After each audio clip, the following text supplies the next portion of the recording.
Paz do Senhor, meus queridos e amados irmãos, tudo bem?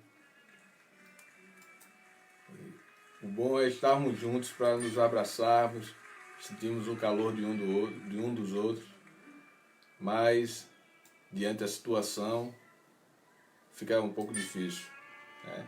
Mas glória a Deus, que Deus permitiu a tecnologia para que possamos fazer a obra. A obra não pode parar, nunca vai parar. Então, meus irmãos, estou com uma missão muito grande, que é para dar uma palavra iniciando esse culto. Como o irmão não tem muita habilidade com isso, conto com a paciência dos irmãos e da ajuda. Quando o pastor me informou que eu poderia dar uma palavra no início do culto de hoje, eu, nas minhas orações, pedi ao Espírito Santo que ele me instruísse no que ele queria que eu falasse para a igreja, porque na verdade nós somos só canais, só receptores, e a mensagem é do Espírito Santo.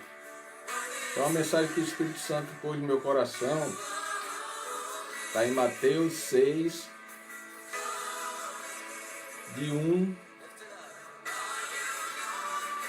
Mateus 6, de 19 a 34. Eu vou dar um tempo para os irmãos conseguir abrir aí as vossas Bíblias. Em Mateus 6, de 19 a 34.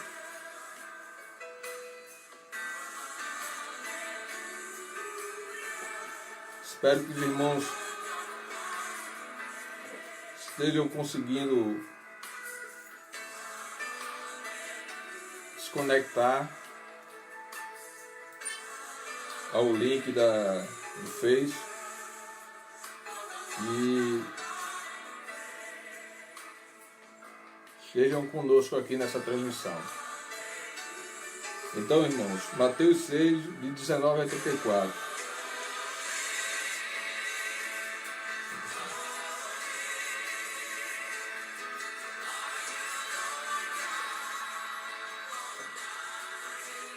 A palavra de Deus diz o seguinte: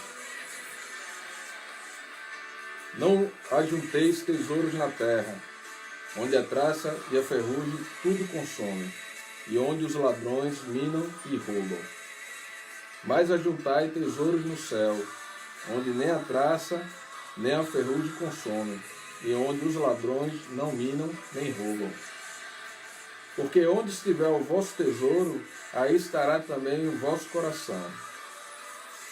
A candeia do corpo são os olhos, de sorte que, se os teus olhos forem bons, todo o teu corpo terá luz. Se, porém, os teus olhos forem maus, o teu corpo será tenebroso. Se, portanto, a luz que em ti há são trevas, quão grandes serão tais trevas? Ninguém pode servir a dois senhores, porque ou há de odiar um e amar o outro, ou se dedicará a um e desprezará o outro. Não podeis servir a Deus e a Mamon.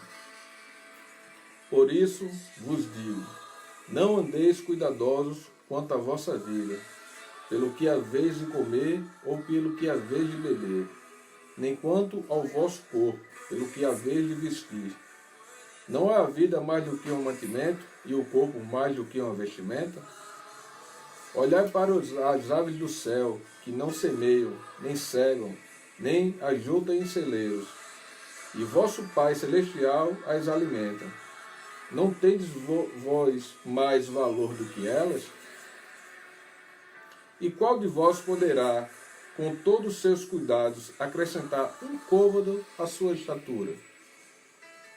E quanto ao vestuário, por que andais solícitos? Olhais para os lírios do campo, como eles crescem, não trabalham nem fiam. E eu vos digo que nem mesmo Salomão, em toda a sua glória, se vestiu como qualquer deles. Pois, se Deus assim veste a erva do campo, que hoje existe e amanhã é lançada no forno, não vos vestirá muito mais a vós, homens de pequena fé.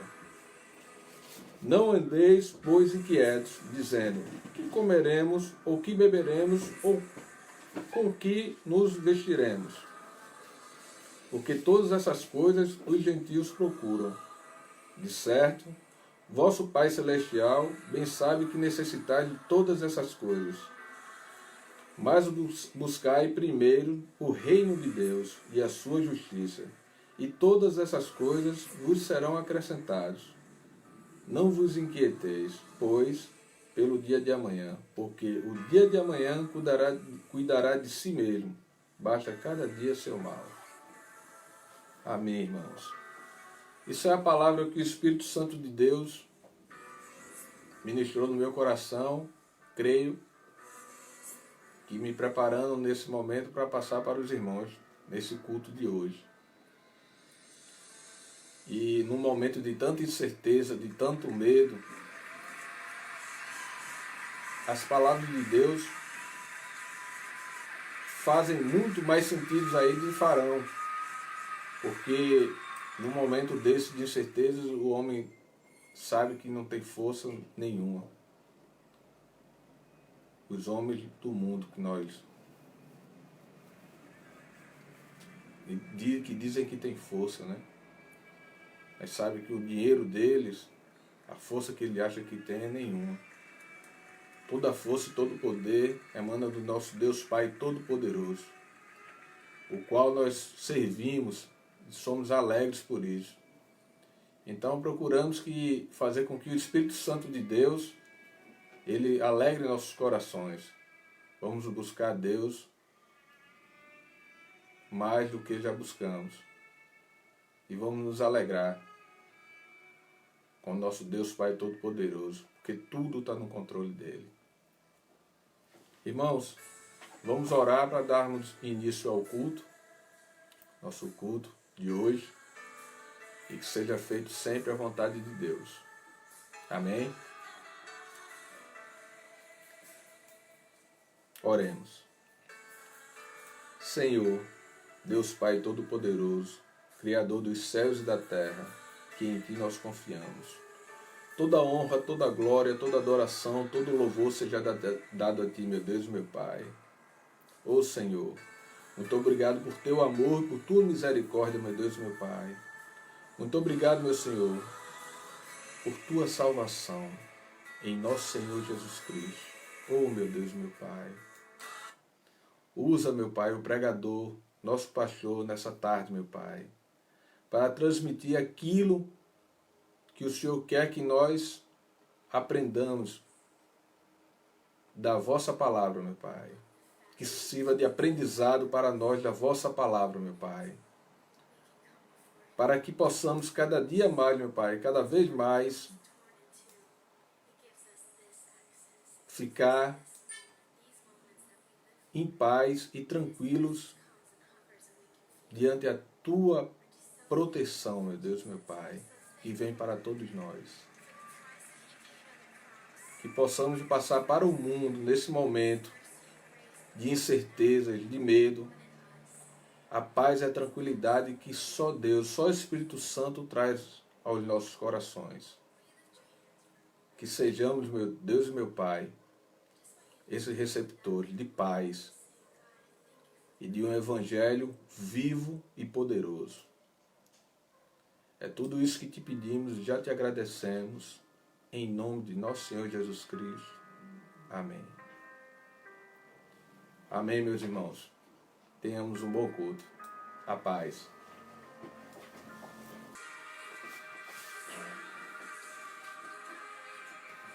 Hoje tenho, depois de pensar algum tempo e meditar naquilo que desejo partilhar com a igreja, com os irmãos, nas suas casas ou nas vossas casas, veio-me uma palavra que durante algum tempo permanecia no meu coração e entre muitas coisas que talvez eu pensava falar, acabei por me render a esta palavra que nós encontramos algumas vezes a ser pronunciada por Jesus. Com alguma insistência, Jesus usou muitas vezes esta palavra. Permanecer. Permanecer. Todos temos uma ideia do que significa, da importância que esta palavra tem, daquilo que ela requer de cada um de nós. Permanência.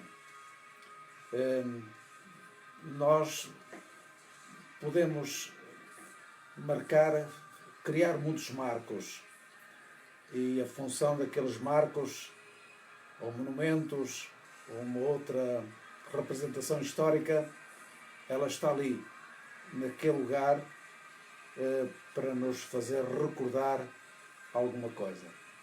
E quando partimos, ou quando vamos fazer turismo, vamos visitar cidades, lugares, países, nós vamos sempre encontrar referências que estão ali com a missão de fazer recordar, de trazer à nossa memória ou dar-nos conhecimento de algum facto, de alguma coisa que ocorreu e que se tornou histórico.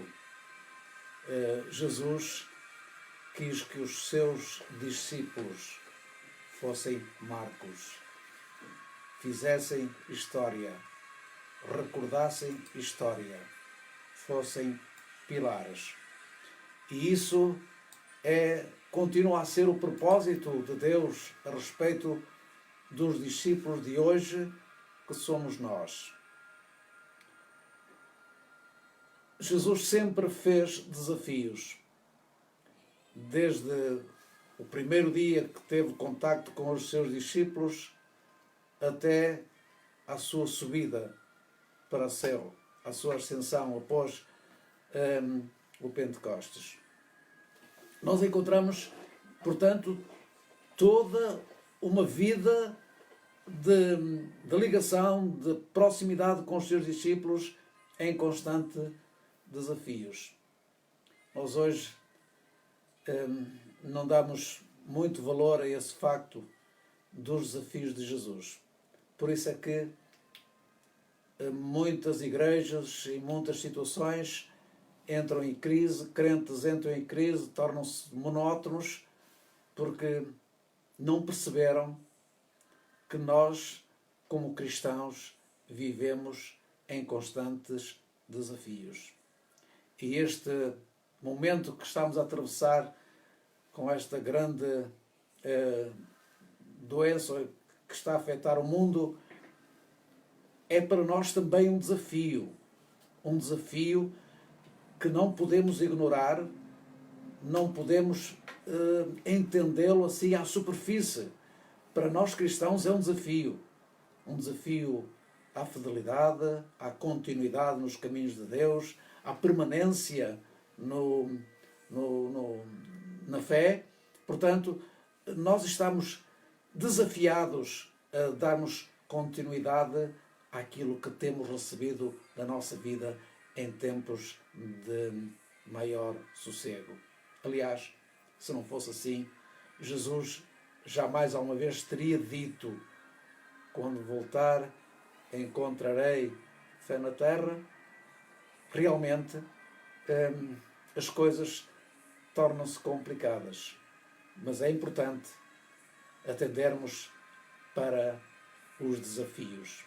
E Jesus chegou à praia da Galileia, fez um desafio a homens agarrados às suas tradições, eram religiosos por tradição, agarrados ao seu trabalho diário, à pesca, às redes, ao peixe, ao barco. Tudo isso era o dia a dia deles.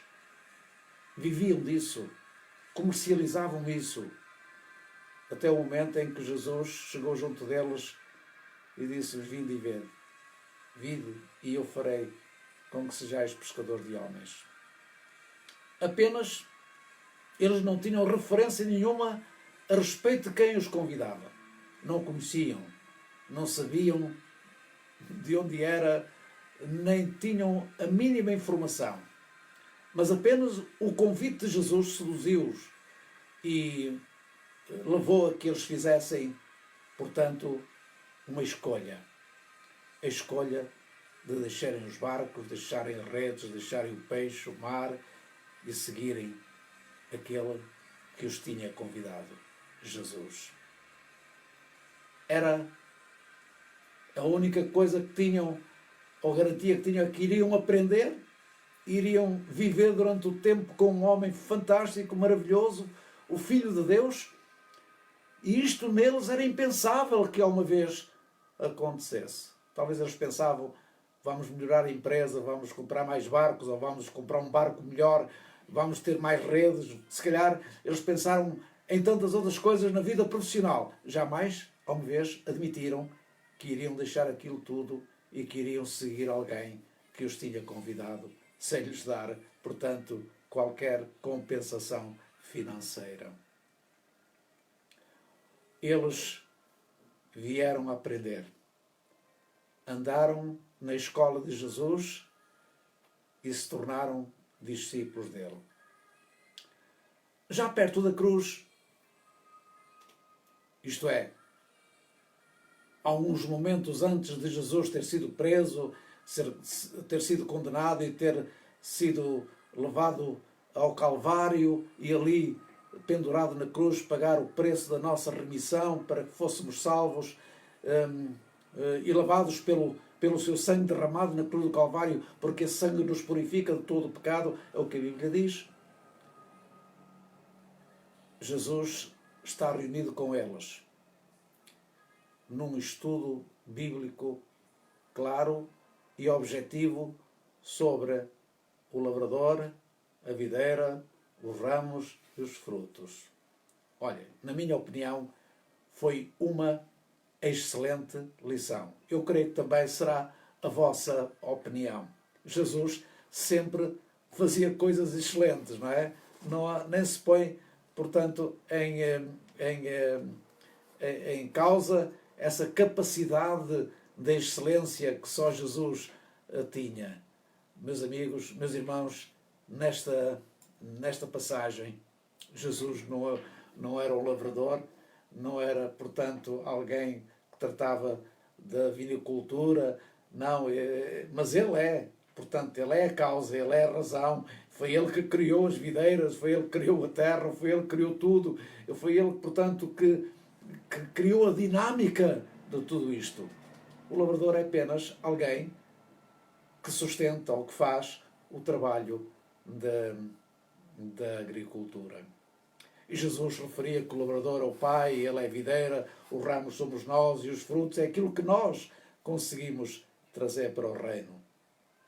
Mas a minha meditação também não é sobre estes pormenores da agricultura, da vinicultura, mas é sobre o verbo que Jesus utilizou neste capítulo com muita insistência. E é esse verbo que eu quero, portanto, de alguma maneira trazer à nossa reflexão. Permanência. Permanência no nosso vocabulário é uma expressão imperativa que quer dizer o mesmo que continuar, persistência, existir e estar. Portanto, é aquilo que Jesus quer, que nós continuemos, possamos estar no nosso lugar, existir tal qual Jesus nos constituiu. A permanência pode acontecer dos dois lados, do lado bom e do lado mau. Uns permanecem no caminho mau, do erro, do pecado, da luxúria do mundo, como acontece ainda nos dias de hoje e talvez com maior intensidade. Nós, como discípulos, somos desafiados a permanecer no caminho, no bom caminho, no qual nós nos identificamos com Jesus, no qual nos leva a um bom fim e o qual nos leva a alcançar as promessas eternas deixadas por Jesus.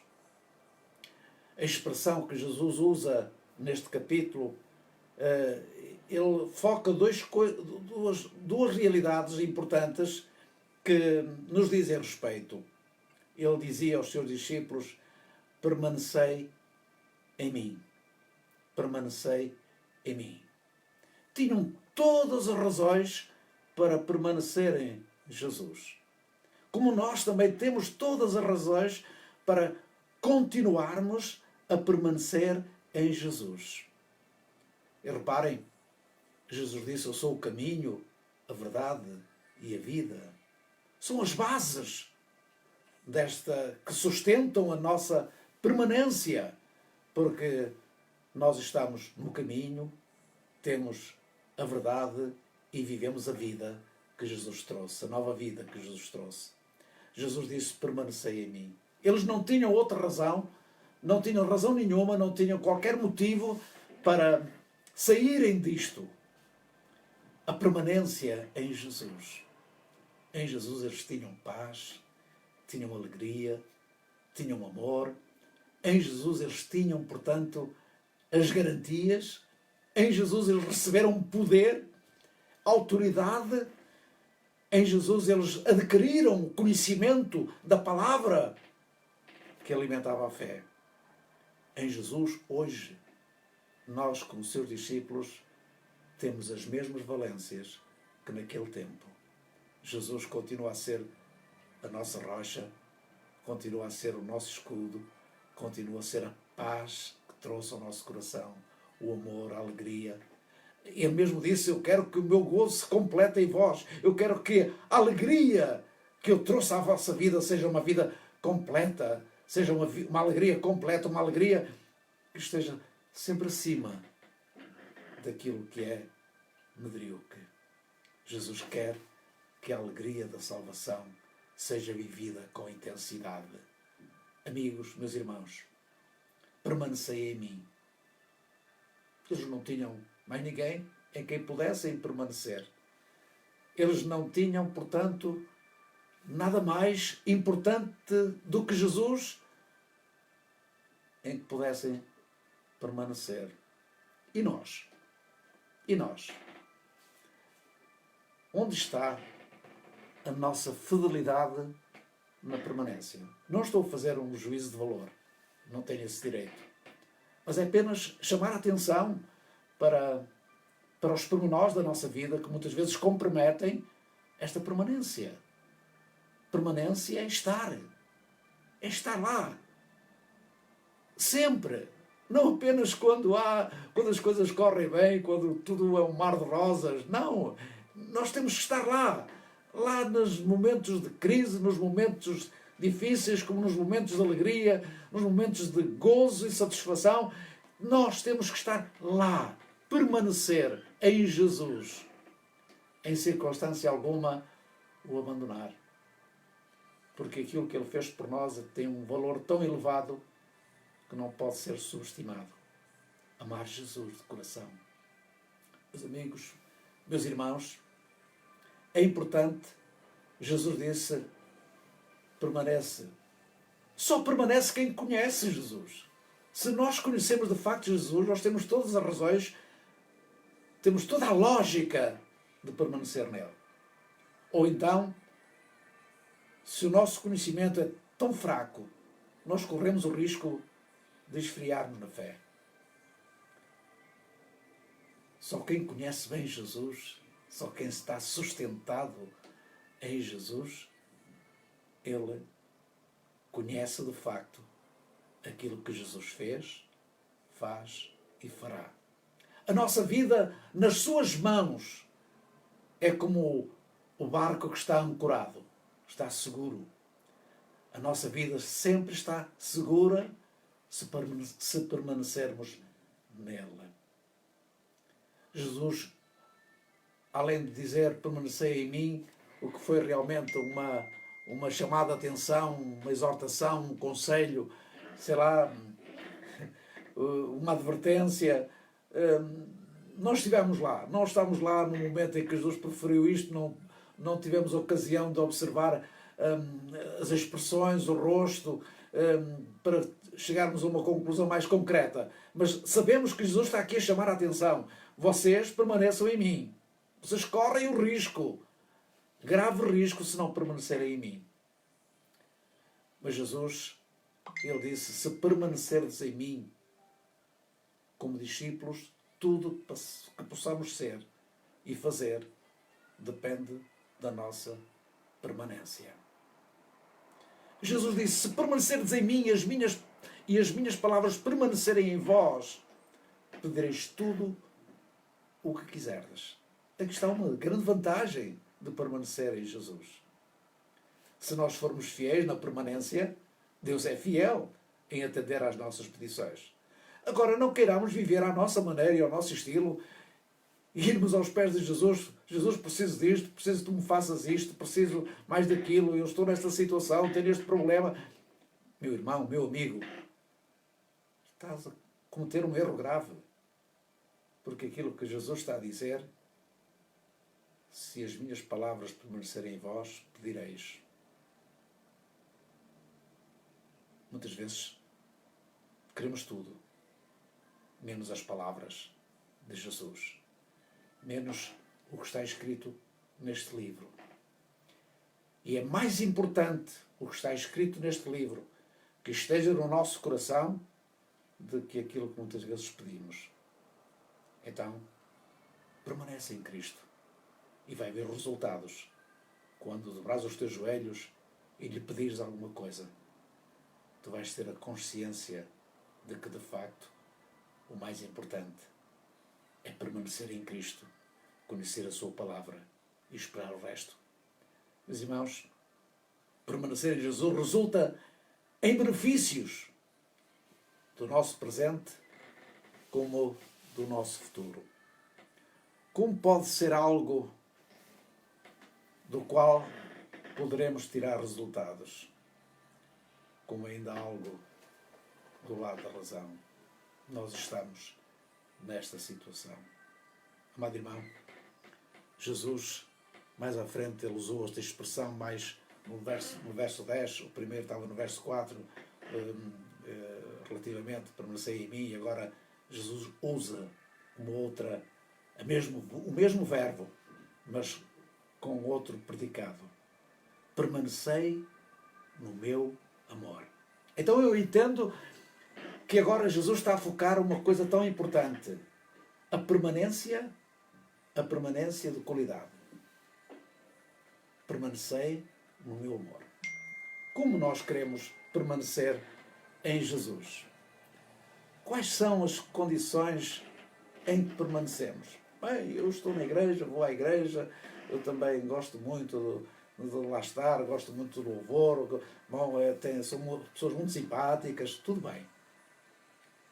Bom, é insuficiente, porque Jesus disse, permanecei no meu amor.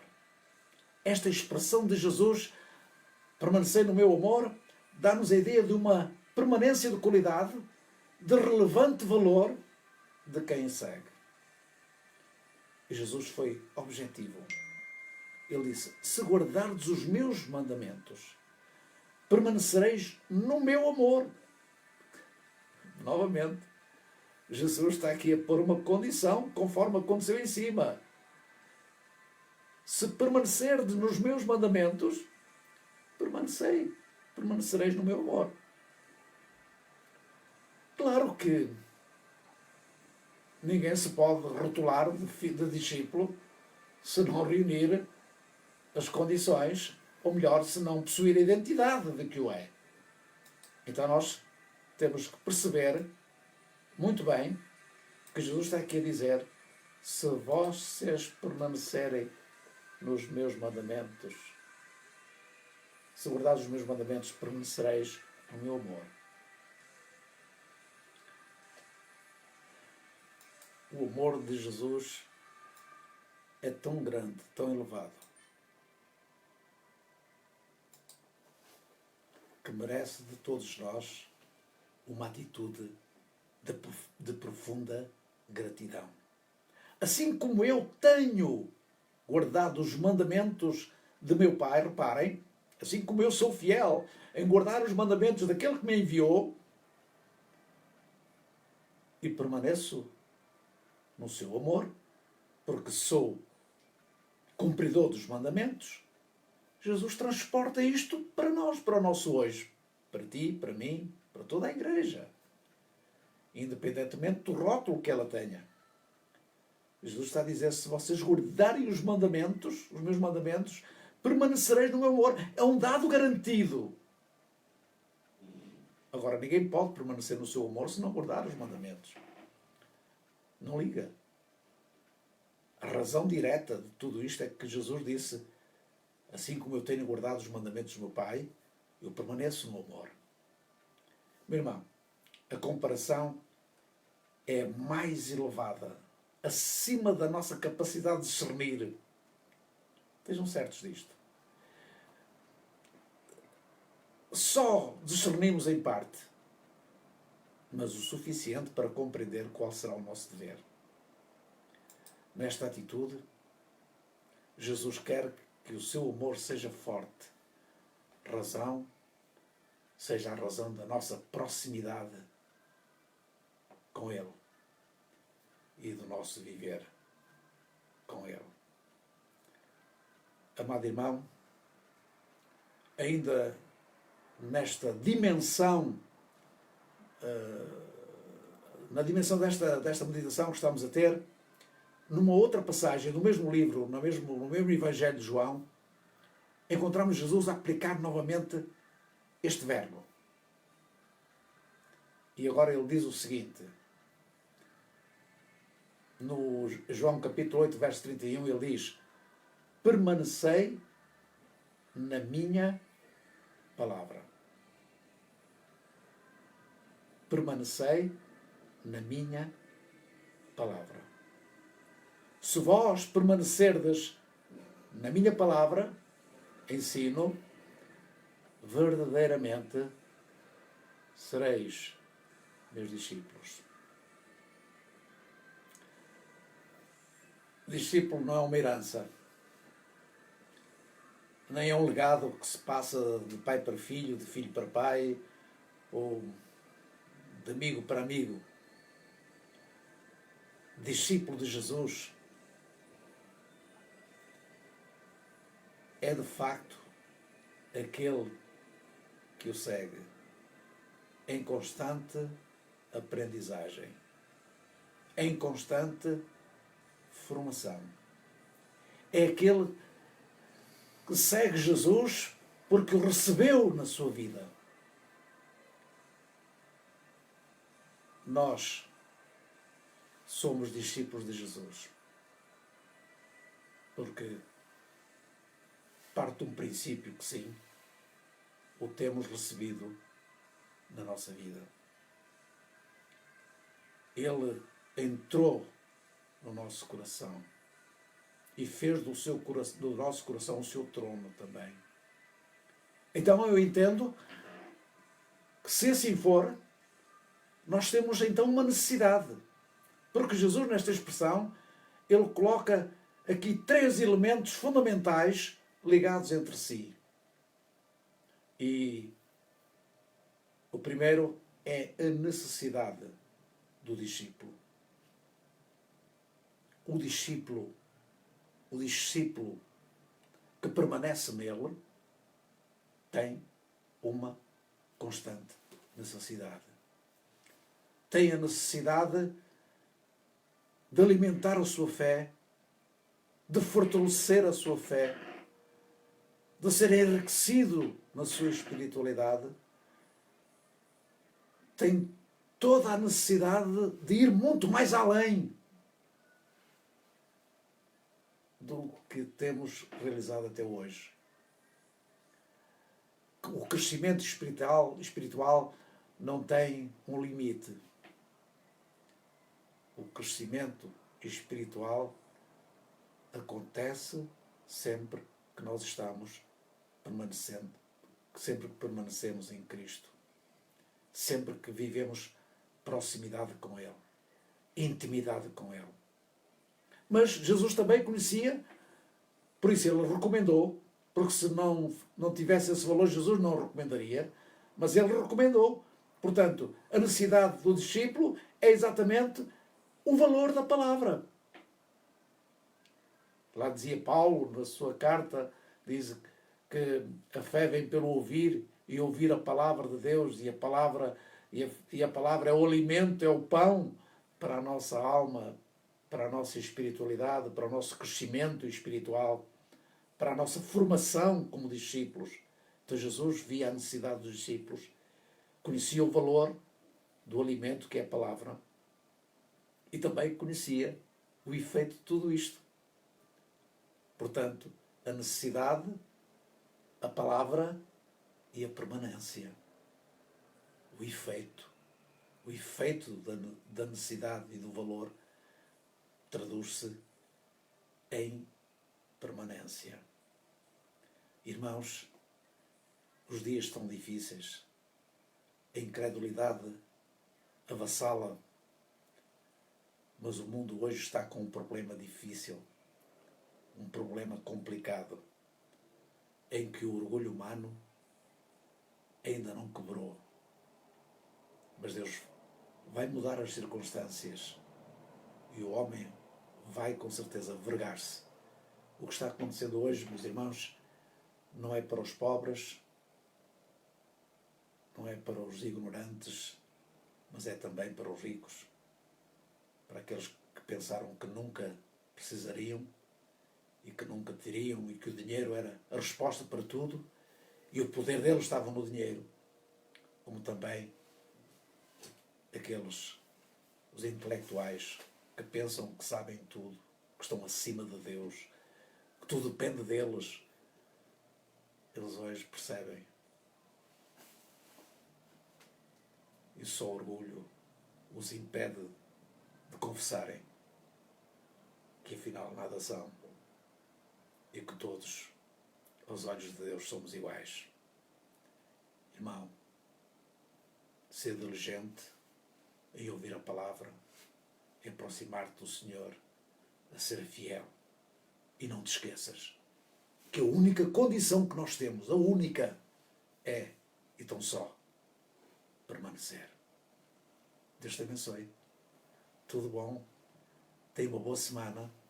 Não esqueças, temos os devocionais diários através do WhatsApp que eu vou enviar em vídeo. Também não te esqueças, querido irmão, de que na terça-feira temos o nosso estudo bíblico no Skype, todos em conjunto, vamos estudar a palavra do Senhor. Vai ser um tempo agradável e vamos ter a oportunidade de todos nos revermos de uma forma virtual, de uma forma tecnológica, mas vamos ter a possibilidade de nos olharmos uns aos outros e já temos saudades que isso aconteça. Agora, não esqueças também, quinta-feira, o nosso momento de oração em nossas casas, todos em nossa casa, às 21h15, estamos a orar, todos em conjunto. Amém? Deus te abençoe. Foi um prazer partilhar a palavra e não te esqueças, a nossa condição é permanecer na fé até ao fim, para que possamos alcançar a promessa de Deus. Amém? Deus te abençoe.